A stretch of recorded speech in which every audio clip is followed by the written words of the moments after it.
Sasà Selvaggio è un ritorno bello per noi qui a Sciacca e per te lo è pure?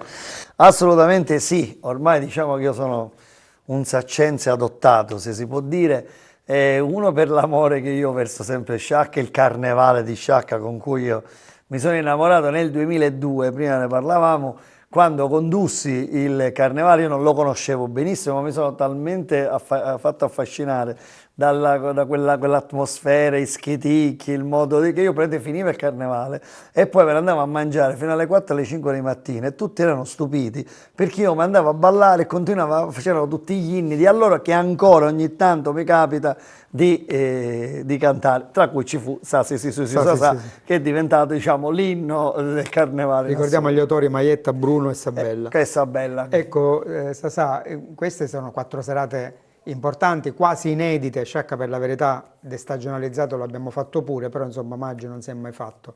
Che tipo di aspettative hai?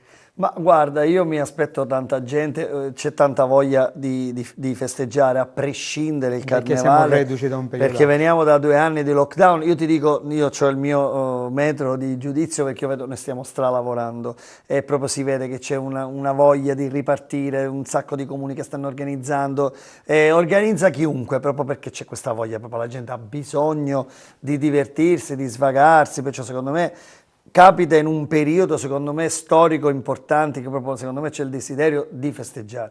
Poi è chiaro che non è lo stesso periodo del carnevale, diciamo invernale, però secondo me qui a Sciacca, appena dici carnevale, subito capisci, basta la parola per ricreare quell'entusiasmo, perciò secondo me, tra l'altro c'è caldo, perciò è una buona cosa che sono capitati dei carnevali sotto l'acqua, ma l'acqua non ha mai fermato il carnevale.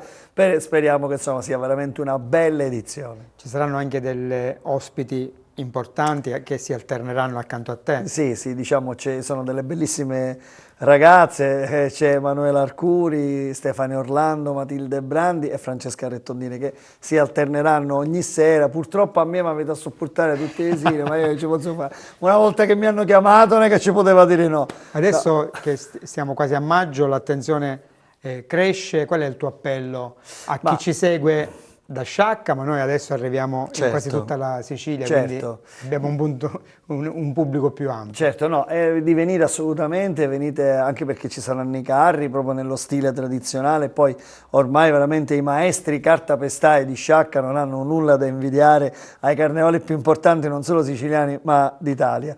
Perciò venite, sarà sempre uno spettacolo per le famiglie, ci saranno un sacco di novità, veramente venite, è un modo per stare tutti insieme, per divertirsi, naturalmente sapete nel mio stile della conduzione, in maniera sempre educata, senza mai prendere in giro nessuno, senza offendere nessuno, perciò sarà un carnevale educato, legato anche alla tradizione siciliana, visto che sono un testimonial e un ambasciatore di Sicilia in Italia e nel mondo, perciò sarà anche l'occasione di parlare di Sicilia, insomma una bella occasione per stare tutti insieme. E il tuo saluto tipico? Certo, non può mancare, io ve lo dico, metteremo spessissimo Sa Sì Sì Sì Sa Sa, che ormai insomma è la mia colonna sonora, figurati a Sciacca, però vi aspettiamo tutti 20 e 21 di maggio e 27 e 28 maggio.